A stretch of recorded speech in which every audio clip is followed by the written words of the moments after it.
नमस्कार, आपका बहुत बहुत स्वागत है। मैं हूं आपके साथ वर्षा शर्मा और रुक करेंगे उत्तर प्रदेश की खबरों की ओर। और इसके साथ ही अब आपको सीधा ले चलते हैं लखीसराय, जहां उत्तर प्रदेश के मुख्यमंत्री योगी आदित्यनाथ विशाल जनसभा को संबोधित कर रहे हैं। और इसके साथ ही आपको बता दें कि बिहार में चुनाव बिगुल बज चुका है। पहले चरण के लिए 6 नवंबर को मतदान होना है। ऐसे में लगातार स्टार प्रचारक बता दें कि यहाँ भी एनडीए के समर्थन में लगातार बता दें कि रैलियां और जनसभाओं को संबोधित करते हुए नजर आ रहे हैं।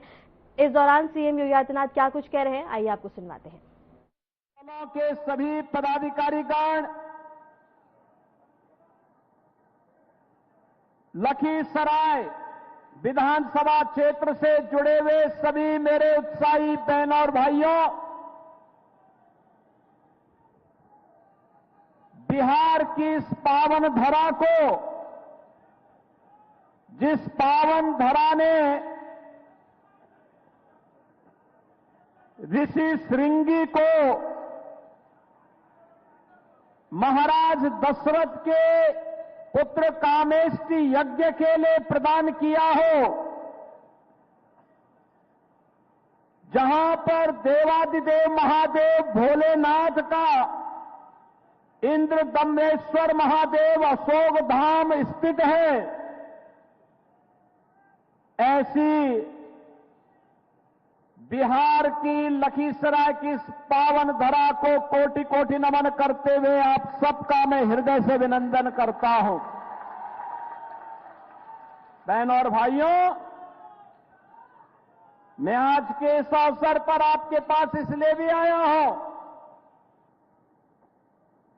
सिंदूर की कीमत क्या होती है ये लखीसराय से ज्यादा कौन जानता है।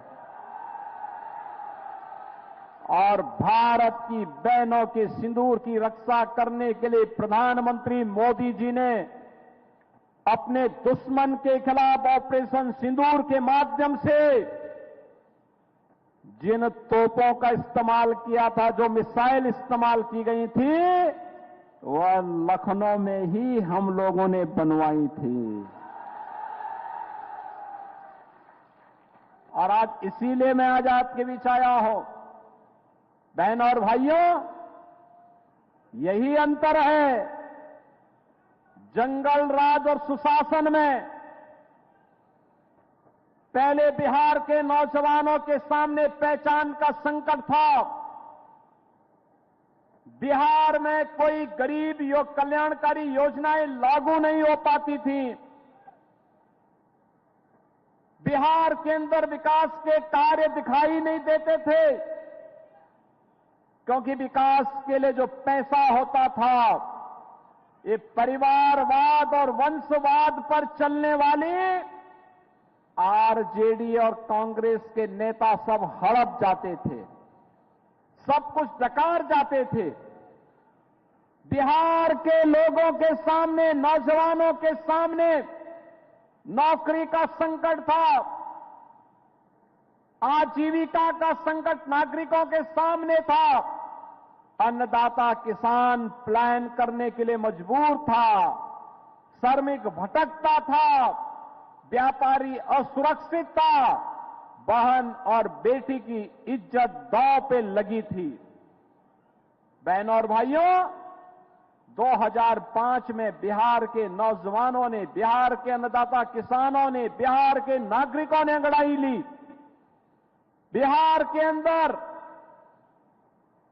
एनडीए की सरकार नीतीश कुमार जी के नेतृत्व में बनाई। पिछले 20 वर्ष में नीतीश कुमार जी के नेतृत्व में सुशासन की सुदृढ़ आधारशिला खड़ी की गई। बिहार में विकास होता हुआ दिखाई दे रहा है। आज बिहार में क्या नहीं है? पिछले 5 वर्ष में बिहार के अंदर लगातार कार्य हुए, लगातार कार्य चल रहे हैं।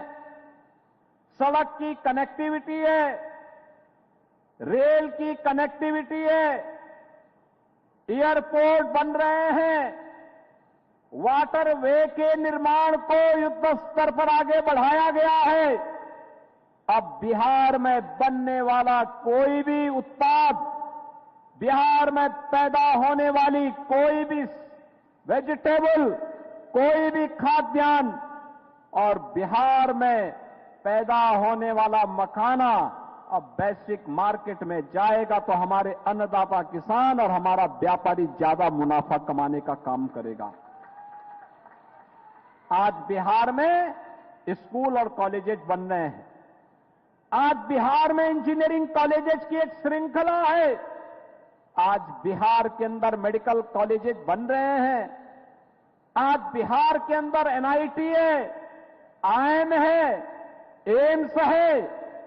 आज बिहार के अंदर वह सब कुछ है जो बिहार के अंदर आज से 50 वर्ष पहले हो जाना चाहिए था। लेकिन बहनों और भाइयों, 1990 से 2005 का ये काला अध्याय आरजेडी के नेतृत्व में और उससे पहले कांग्रेस ने बिहार के सामने पहचान के एक लंबे दौर से बिहार वासियों को, उस बिहार को जिस बिहार की अपनी गौरवशाली इतिहास रहा है, जिस बिहार में जगत जननी मां भगवती लक्ष्मी के रूप में साक्षात माता जानकी ने जन्म लिया हो, जिस बिहार में भगवान बुद्ध को ज्ञान प्राप्त हुआ हो, जिस बिहार में जैन तीर्थंकर 24वें तीर्थंकर भगवान महावीर का जन्म हुआ हो, जिस बिहार ने बहनों और भाइयों एक से एक ऋषि मुनियों को जन्म दिया हो, जिस बिहार ने लोकनायक जयप्रकाश नारायण को जन्म दिया हो, देश के प्रथम राष्ट्रपति डॉक्टर राजेंद्र प्रसाद जी को जन्म दिया हो, जिस बिहार ने जननायक कर्पूरी ठाकुर को जन्म दिया हो, जिस बिहार की एक लंबी परंपरा है, बिहार कभी हारा नहीं, बिहार ने कभी हार नहीं मानी, बिहार लड़ता रहा। और याद करिए, जब बिहार का स्वर्णिम था, वह स्वर्णिम केवल बिहार का नहीं था, भारत का स्वर्ण युग वही था। जब बिहार समृद्ध था, भारत विकसित था। और उसी विकसित बिहार के लिए, उसी समृद्ध बिहार के लिए प्रधानमंत्री जी के विकसित भारत की परिकल्पना को साकार करने के लिए 2025 का यह बिहार विधानसभा के चुनाव में मैं भी यहां के लोकप्रिय नेता, बिहार सरकार के डिप्टी सीएम श्री विजय कुमार सिन्हा जी के समर्थन में आपसे अपील करने के लिए आया हूं। बहनों और भाइयों, सुशासन और विकास ये एनडीए लाएगा। जंगल राज और गुंडा राज ये आरजेडी और कांग्रेस की पहचान है, इनकी खानदानी पहचान है। ये जिन लोगों ने बिहार को लूटा, जो खानदानी लुटेरे हैं, आज वे खानदानी माफिया को शागिर्द बना करके फिर से बिहार में जंगल राज लाना चाहते हैं। आप याद करिए, उत्तर प्रदेश में डबल इंजन की सरकार नहीं होती तो क्या उत्तर प्रदेश में राम मंदिर का निर्माण अयोध्या में हो पाया होता क्या? आज राम मंदिर के निर्माण से खुश है ना? होना चाहिए था ना अयोध्या में राम मंदिर का निर्माण। लेकिन बहनों और भाइयों, याद करिए, यही कांग्रेस थी, कहती थी कि राम तो हुए ही नहीं। यही आरजेडी थी जो राम मंदिर की रथ यात्रा को रोकती थी। यही इनका पार्टनर उत्तर प्रदेश में समाजवादी पार्टी है जो राम भक्तों पर गोली चला करके अयोध्या को लहूलुहान करती है। और हम लोग तो तब भी कहते थे कि रामलला हम आएंगे, मंदिर वहीं बनाएंगे, लाठी गोली खाएंगे, मंदिर वहीं, और मंदिर बन गया ना। आज मोदी जी का नेतृत्व है, मार्गदर्शन है, अयोध्या में राम मंदिर का निर्माण हो गया, भव्य राम मंदिर का निर्माण हो गया। अयोध्या दुनिया की सुंदरतम नगरियों में से एक नगरी बन गई है। और अगर अयोध्या में रामलला का मंदिर बनेगा तो सीतामढ़ी में मां जानकी का मंदिर भी बनेगा और यह भी शिलान्यास हो गया है। बहनों और भाइयों, शिलान्यास हो गया, कार्य प्रारंभ हो गया। अब तो कॉरिडोर भी बन रहा है। अयोध्या से सीतामढ़ी को जोड़ने के लिए 6,155 करोड़ रुपए की लागत से 4 लेन की सड़क का निर्माण। क्या ये काम कांग्रेस आरजेडी कर पाती? क्या ये करेंगे भी नहीं, क्योंकि विकास का पैसा तो ये खानदानी लुटेरों के हाथों में जाने पर सारा पैसा ये हजम कर जाते हैं। गरीबों का जो मोदी जी ने पिछले 10 वर्ष 11 वर्ष के अंदर गरीबों के कल्याण के लिए योजनाएं जारी की हैं, आप सोचो 80 करोड़ लोगों को फ्री में राशन, 50 करोड़ लोगों को 5 लाख रुपए का स्वास्थ्य बीमा, कहीं भी जाइए 5 लाख रुपए आपके हाथ में है, अपना उपचार करा लीजिए। 46 करोड़ लोगों के जनधन अकाउंट, कोई आपके पैसे पर सेंध नहीं लगाने पाएगा। और यही नहीं, 12 करोड़ गरीबों के घर में शौचालय, 12 करोड़ गरीबों के घर में बहन और माताओं को स्वस्थ ईंधन के लिए रूप में उज्ज्वला योजना का फ्री में कनेक्शन। कांग्रेस के समय में इसमें लूट होती थी, 1-1 लाख रुपए की घूसखोरी होती थी। मोदी जी ने सब फ्री में दिला दिया, गरीब को दिला दिया। आंखें खराब न होने पाए, सांस की बीमारी न होने पाए, मोदी जी ने फ्री में दे दिया। बहनों और भाइयों, याद करिए, 4 करोड़ गरीबों के घर बना दिए, 3 करोड़ गरीबों को फ्री में बिजली के। बिहार विधानसभा चुनाव के प्रथम चरण के अंतिम दिन दरभंगा में मुख्यमंत्री योगी आदित्यनाथ के रोड शो के दौरान भारी जनसमूह देखने को मिला। लोहिया चौक से प्रारंभ होकर मछली चौक तक चले इस भव्य रोड शो में लोगों का उत्साह चरम पर रहा। सड़क के दोनों ओर छतों पर खड़े लोगों ने योगी योगी जय श्री राम, भारत माता की जय, मिथिला धाम की जय के नारे लगाए। इस दौरान मुख्यमंत्री योगी आदित्यनाथ को देखने और उनके मिलने के लिए लोगों में जबरदस्त उत्साह देखने को मिला। हाथों में कमल निशान और झंडे थामे लाखों लोग मुख्यमंत्री योगी आदित्यनाथ के साथ साथ चलते हुए एनडीए गठबंधन का समर्थन में नारे लगाते नजर आए। लोगों ने मुख्यमंत्री योगी पर फूल बरसाए, वहीं कई स्थानों पर बता दें कि फुलझड़ियां और पटाखे जलाकर उनका स्वागत किया गया।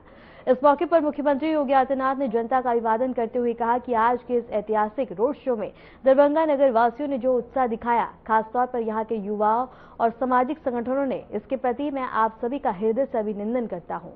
सीएम योगी ने कहा कि बिहार में सुशासन की ऋण नींव पर एक समृद्ध और विकसित बिहार के निर्माण के लिए एनडीए की सरकार फिर से बिहार के अंदर आए। इसके लिए प्रधानमंत्री मोदी के मार्गदर्शन में बिहार के मुख्यमंत्री नीतीश कुमार के नेतृत्व में एनडीए ने संजय जी को फिर से अपना प्रत्याशी बनाकर आपके बीच में उतारा है।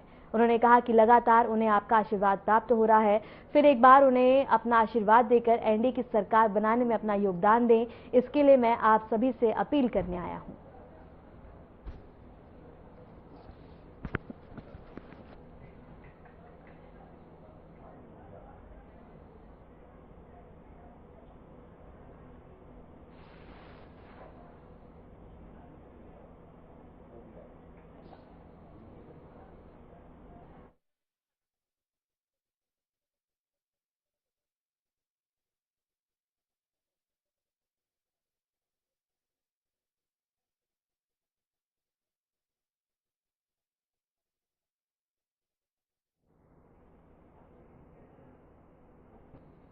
और अब आपको सीधा ले चलते हैं बिहार के बैकुंठपुर में, जहां सीएम योगी आदित्यनाथ क्या कुछ कह रहे हैं, आइए आपको सुनवाते हैं।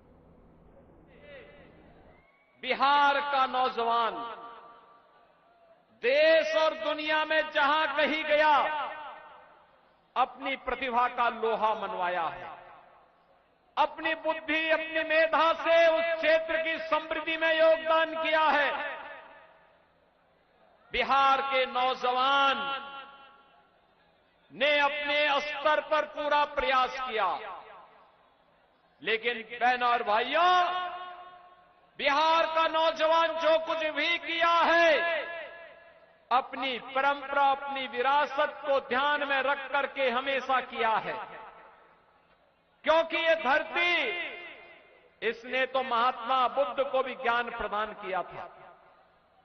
ये वही धरती है जिस धरा पर 24वें तीर्थंकर भगवान महावीर का जन्म हुआ था। ये वही धरती है जिस धरती ने महाराजा कामेश्वर सिंह को जन्म देकर के शिक्षा, संगीत और जीवन के प्रत्येक क्षेत्र में कैसे विकास के कीर्तिमान स्थापित किए जाते हैं, यही धरती है जिसने मैथिली और भोजपुरी की छठ की परंपरा को वैश्विक पहचान दिलाने वाली शारदा सिन्हा को जन्म दिया। ये वही धरा है जहां मैथिली संस्कृति को वैश्विक पहचान दिलाने वाले महान विद्वान साहित्यकार विद्यापति ने जन्म लिया था। ये वही धरा है जिसने देश को पहला राष्ट्रपति डॉक्टर राजेंद्र प्रसाद के रूप में दिया। ये वही धरती है जिस धरती ने जननायक कर्पूरी ठाकुर और लोकनायक जयप्रकाश नारायण को भारत को दिया था, भारत के युवाओं को दिया था। फिलहाल रुकते एक छोटे से ब्रेक के लिए, बने रहे हमारे साथ।